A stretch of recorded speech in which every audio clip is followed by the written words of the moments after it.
Well, again, I'm Doug Smith. This is the 11th March edition of Portsmouth This Week, the Voice of Portsmouth Town Hall. We're very lucky today. We're going to be getting a guided tour of the recently completed, or I guess still in progress, Lawton Valley Water Treatment Plant. And our host is Julia Forge. Julia, thanks so much for having us here. We look forward to seeing this stuff. I wonder if we might start with some basic information like about the Newport water system, which is really, it's our island's water system, right? That's correct. It's the water system. Anybody that's on a public water supply on Aquatic Island is receiving water that is treated by the Newport water system. We have two water treatment plants. This one, the new Lawton Valley plant, and then we have the Station 1 plant that's located in Newport. We're a regulated, municipally owned water utility. The city of Newport owns the water utility. However, all the revenue to support the operation of the water utility is through rates. There is no subsidy from the city at all. We don't collect the revenue from our ratepayers. We don't have revenue to operate the system. Okay.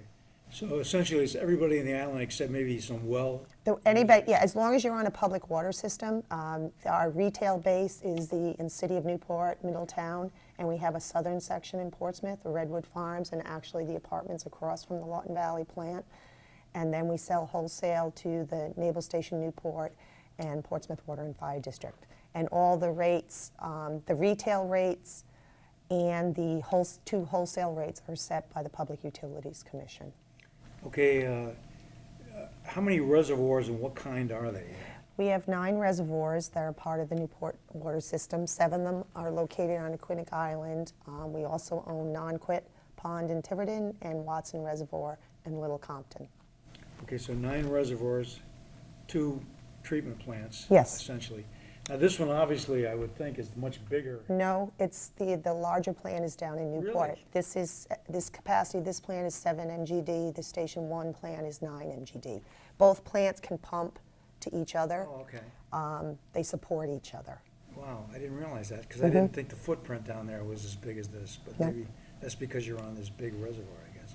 I don't know. Our largest reservoirs are actually in Tiverton and Little Compton. Oh, okay. That's great. Yeah, I know our rates recently went up, but I think part of that is because we've got higher quality water. Well, your rates, the rates that you're charged, we charge Portsmouth Water and Fire District the wholesale rate, and the rates how they charge their retail rates. So we only have set the wholesale rate for the sale of the water. The last few rate increases were primarily just to cover the debt service on the water treatment plant project.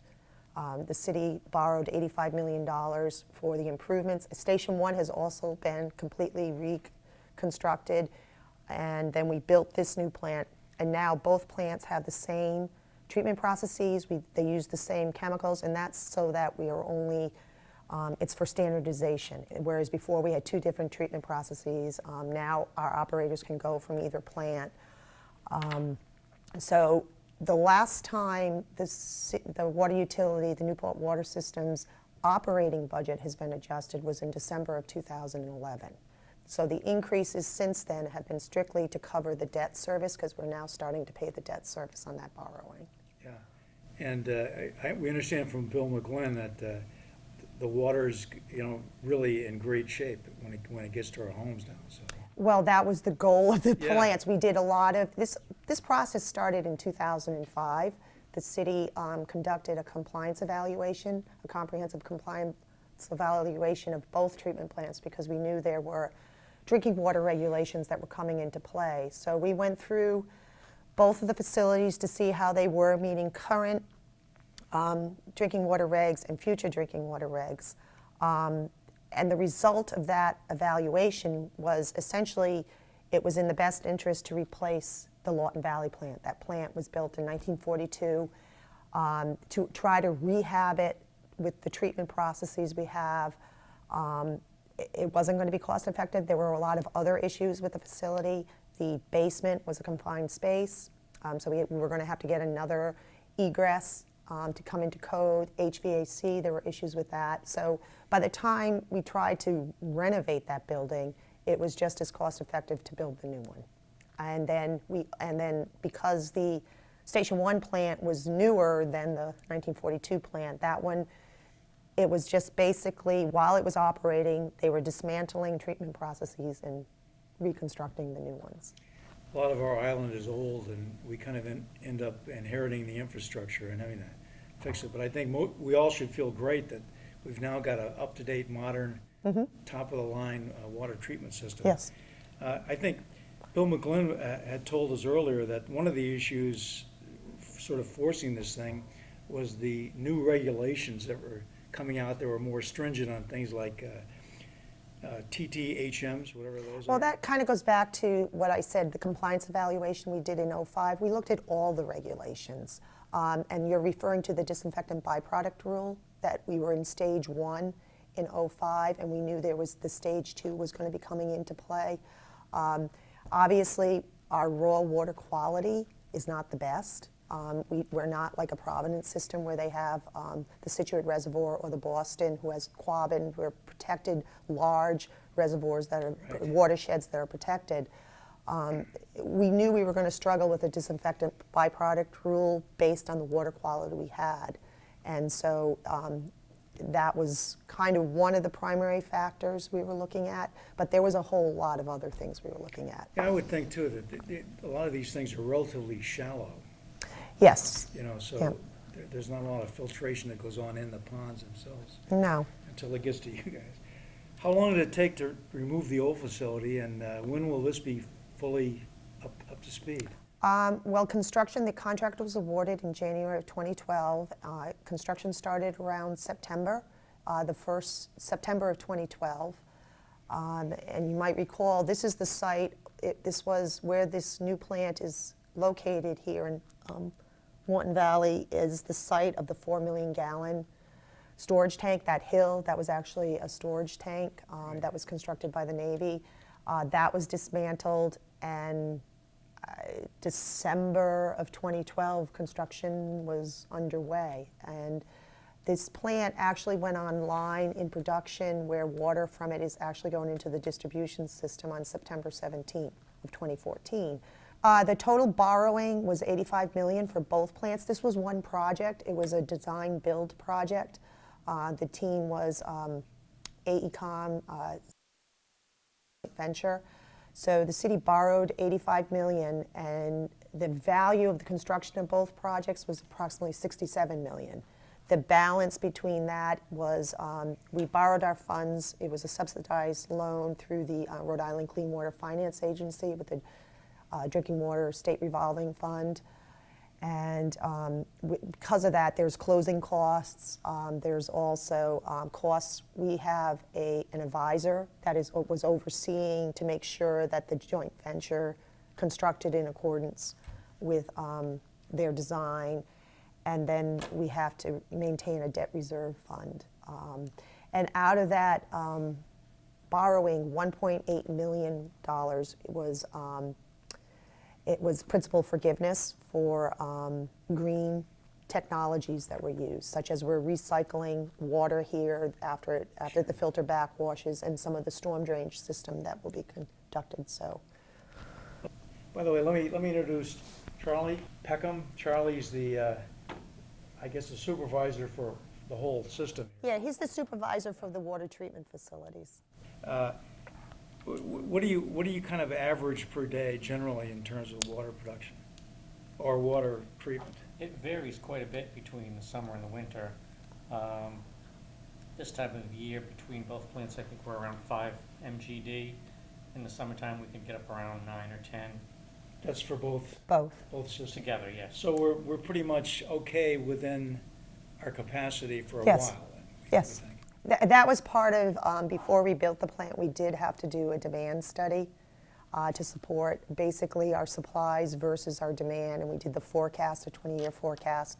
We worked with the town of Portsmouth, the town of Middletown, Middletown planners, Newport planners, and also Naval Station Newport to get the demands so that we could make sure that we had the supply. And after that analysis, it was determined we didn't need to increase the capacity of either plants. Obviously, consumption, what we're seeing here and also on a national level is consumption is going down. People are more conscious, conserving more, so Which is a water, good thing. yep. Absolutely. I guess the key thing that's interesting to me is the treatment process itself and the different components. Mhm. And maybe you could walk us through those generally, and then maybe we could take a look at some of this stuff. Sure. The big change here is our clarification process is now, it's dissolved air flotation, referred to as DAF, and essentially we're floating the organics and particulates in the water up to the top and then scraping it off versus more, our previous plants were more of a sedimentation where we were trying to Let them sink. So this is, and when you think of it, algae is pretty light, so it's floating, so it's pressurized air, that air bubbles bringing this- up. yeah. And then we have here carbon filters after the clarification process. We have carbon filters, and we always had carbon filters at Station 1. So the water after the clarification goes through the filters, it's 5 feet of carbon. Then it would go into the clear well for chlorination, fluoridation, and then out to the system. What we've also added is the advanced treatment process, which is kind of a side. It's in a separate building. We have the capabilities to send the water after the filtration process to either go straight out into the clear well, into the distribution system, or we can send all the flow or part of the flow through the advanced treatment back into the clear well, just chlorination and out to the distribution system. This is on, It depends on the quality of the raw water and what the operators are seeing. Right now, the advanced treatment is off. okay. Primarily the So advanced. generally in the wintertime, it's off? Or? Well, this is our first year, but Yeah. it was primarily, the advanced treatment is designed, the capacity of the design treatment is the same as the plant, 7 MGD. So we could send all the flow there. That's kind of more for the future. Just to recap, so the bulk of our water actually comes from across the... No, the most of our supply is here, but due to costs, I mean, running the system, we will pump from here mostly in the summer because there is a larger reservoirs. Watson is where we've been pumping most summers because of it's a deeper reservoir, it's larger, so the quality is better. Since I've been here, we have never been able to treat non-quit pond water, but one of the primary purposes of this new facility when we did the piloting was to make sure we could treat this water. And we have been successful in that. When we were doing the startup, we have sent treated non-quit water into the system. Okay, so we use our own reservoirs primarily during the winter. Well, the Newport water system sees these as all of our supplies. Yeah. It's not our I reservoirs. gotcha. So our entire supply is all of these reservoirs. Okay. Okay. We try to be cost effective. That's kind of a bad word, but we're looking for the best water quality and And so to you be can- most you can effective. kind of shift Yes. where you get this from, and it all We comes- can shift water, we can mix water, we can send water from Watson down to Station 1. It's very interconnected with Yeah. pipes and the Bailey Brook, so we're able to move water around. The operators in any single day will be working with the lab director to see where the best quality water is for treatment. Not necessarily, some of our issues not necessarily the quantity of water we have, it's more of the quality and whether or not it can be treated. But now with the new treatment facilities, it's going to improve our abilities. So you have some kind of sensor or something that tells you what the quality is at these The different labs, sites they all take the time? lab tests, Okay. the and that's lab. constantly Different going tests. on. different tests, yep. Hey, Okay, Julie. this is the beginning of, our tour. This is the control room. This is essentially where the operators can monitor what's going on in the plant, what the rates are at the different chemicals, what pumps are on, what pumps are off. We have this is also new at this plan. It's a supervisory control and data acquisition system, SCADA, so that we can remotely operate. We can see what's going on in the entire system. This screen here is an overview of the facility, which is also on the terminals. It tells what's going on at this moment, and I'm going to let Charlie just kind of walk you through explaining what we're seeing here. Okay. Yeah, this is a basic overview. If you start on the left side there, it shows the raw water pumps, which pump the raw water from the reservoirs up to the plant. You see the rapid mix tanks, beginning of treatment. Chlorine dioxide generators right at the beginning.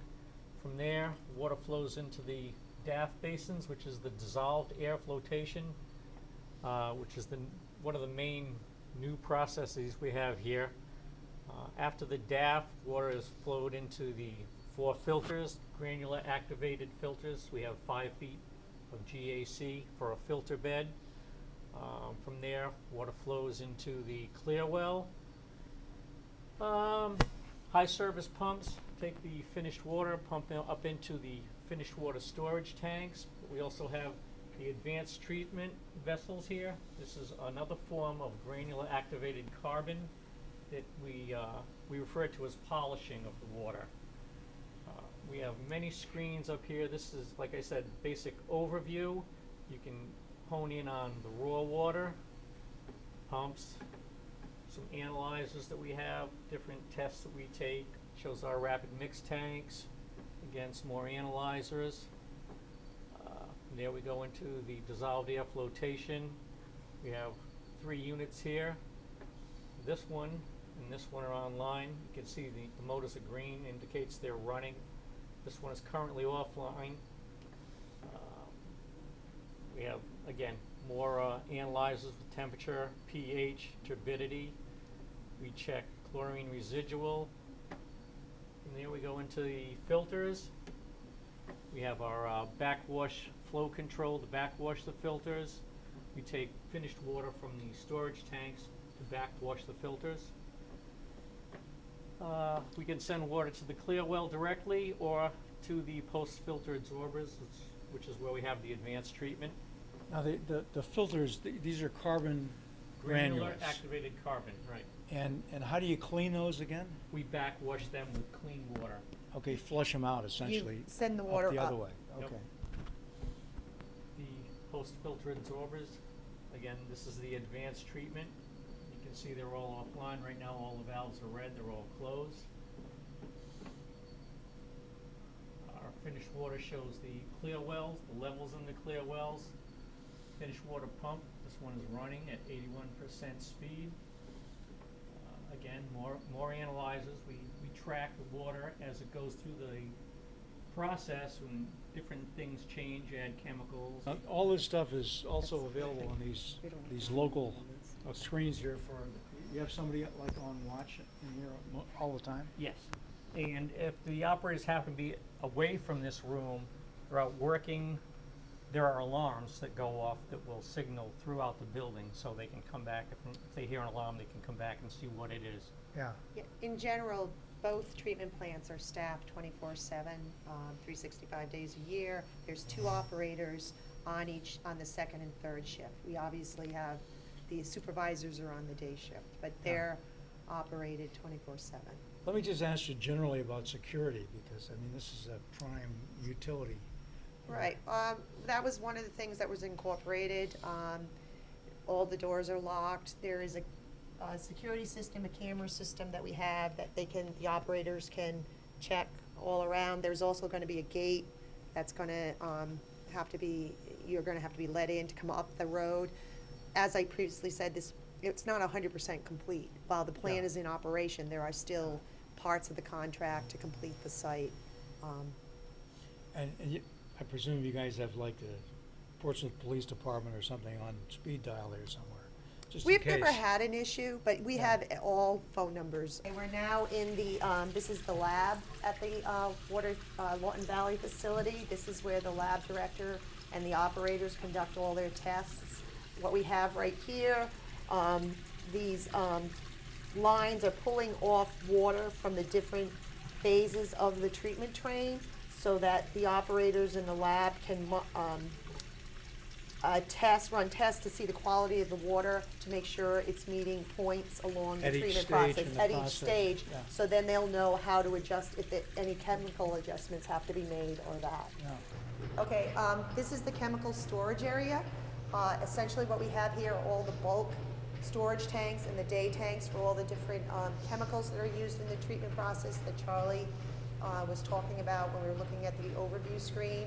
There's containment for each chemical. The fill stations are all on one side, the outside of the building. It's very efficient. We have everything in one place. It was part of the overall design of the facility. They all have chemical feed pumps. And again, the feed pump, the data, the operators are able to see that in the control room, how much is being fed, which pumps are on for the different chemicals. Okay. This is where the treatment train is. We're at the beginning of the treatment train. The raw water comes in. It goes into rapid mix where we add the tackle, and that was the coagulant. Then it comes into, underneath here are flocculators where we're trying to build a flock with the coagulant, and before it goes over, then the water passes over into the clarification process, which is the dissolved air flotation. Right. Charlie can, I'll let Charlie explain more. This is the bulk of the treatment process right here with the DAF units. These 2 units right here, 1 and 3, are in operation right now. You can see where the coagulated, the chemical coagulant and the impurities in the water have risen to the top because of the dissolved air. Tiny bubbles that cause it to rise. We get to a certain point where, okay, it's time to get rid of it. Valves close, the water level rises, and the sludge flows over the beach. And we're going to see that in a few minutes. And what's going to happen is the water level is going to rise. Okay. Those gates Just will close. pushes it off the side. Yeah. Right. So what's happened here is the compressed air has brought up, we added the coagulant and we mixed it up, and now in here, so we're trying to get all the organics that's in the water to adhere, and then the compressed air bubbles that are coming up is pushing everything up to float it. Okay. So this is opposite to what we had before when we were, trying to get the Going particles to settle. And the thing is this something relatively new, this process? It's kind of new in New England. The process has just started where the effluent valves have closed, starting to close. That'll raise the level here, and very soon you'll see it'll overflow what we call the beach. The sludge blanket will just flow over it, and the water will look white because of the number and the size of the bubbles. The bubbles are so small, the dissolved air, and there's so many of them. The water actually looks a little like milk. Yeah, I can see what you mean about the whitish. That's the air. Dissolved air. It's in your tap. If you take water out of your tap, sometimes you'll see it cloudy, and then it's white, and then it goes away. That's air. The sludge eventually ends up at the wastewater treatment plant in Newport, where it's treated and discharged to the bay. This sludge there's a tank that was built a few years ago down at the bottom of the hill at the old West Main Road. Okay. That's our residual storage tank. Residuals go there, then it's pumped to, How does it get there? Do you have a it's a pipe. It Pipe goes is to just the pumped? tank, yes, and then we Okay. pump it, and it ties, we have a force main that goes cross country down Jepson Lane, and we tie into the Middletown sewer system, and then Okay, it so makes it's its way all- to the wastewater plant. It's all kind of done internally, essentially, because you're using pipes to move it. Yes, Yes. yeah. Very clever. Yeah. Thanks. So this is what we call the conventional treatment train. Okay. The rapid mix, the clarification, the filtration, Okay. and then to the clear well and disinfection. That's the conventional treatment. Okay. Okay, the water now, after the DAF, the dissolved air flotation, the water comes from the bottom of those tanks over to the next step of the process, which is filtration. And these are the carbon filters. There's 5 feet of granular activated carbon, and the water goes through the filters and out the bottom over to the clear well, which is which is over underneath. Actually, the the advanced treatment process is on top of the clear well. That's where the water's disinfected. Then it's pumped up to the water storage tanks. Okay, so the water comes in here and it's on top and it goes down in this case? Correct. Through the filters? So Okay. any finer particles that make it over to the filters are removed here in the granular activated carbon. Okay, great. Then we're going to go over Process. and we'll show you the advanced treatment. Okay. Now we have both plants that can running, operate on generator power. Okay.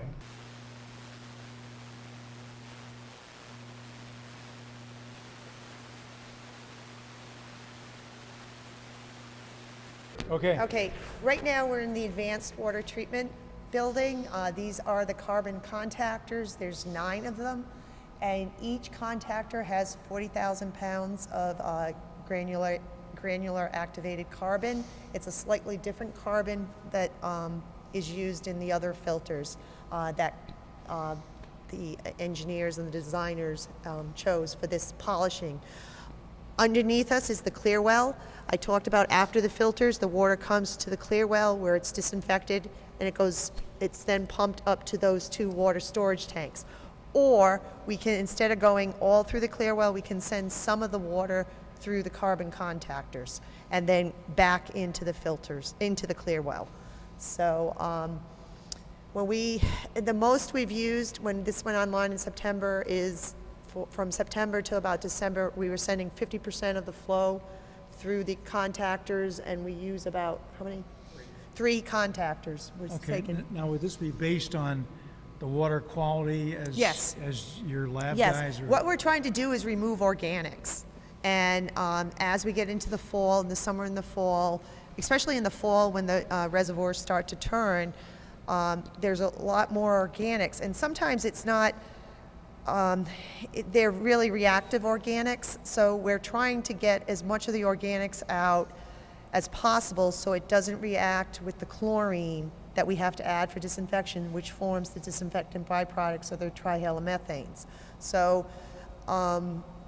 what we're able to do is this is our, the polishing part, where we're not getting quite the removal from the carbon filters, and it's like we need more. We want to remove more of the organics, and that's when we can send the water through here. We mix it back into the clear well, and we get to a point of where we're happy with. We have targets we want to meet before it goes into the distribution system. Okay, these are our 2 water storage tanks. The tank in the back is the 2 million gallon tank. That's the existing tank that's here, and then the new tank in the front. The hydrosphere, I'm not sure what the shape is. Essentially, all the water is up at the top to elevate it, and its grade line is at the same grade line as the 2 million gallon tank, which is at elevation 251. The new tank has a storage capacity of 1.75 million gallons. So after either the clear well, after the water's gone through filtration, the clear well, or some of it's going through the advanced treatment, it's then pumped up to the 2 tanks. And both tanks operate together, and from there, the water goes out into the distribution system from the 2 tanks. Okay, well, we've got this great tour. I want to thank both of you, Charlie Peckham and Julia Forge, for showing us through this fascinating plant. And I want to thank you guys for bringing us probably the best quality water of anybody in Rhode Island. So thanks very much. Proud and of it. Rock on. It's great. Yeah, thank you. All right.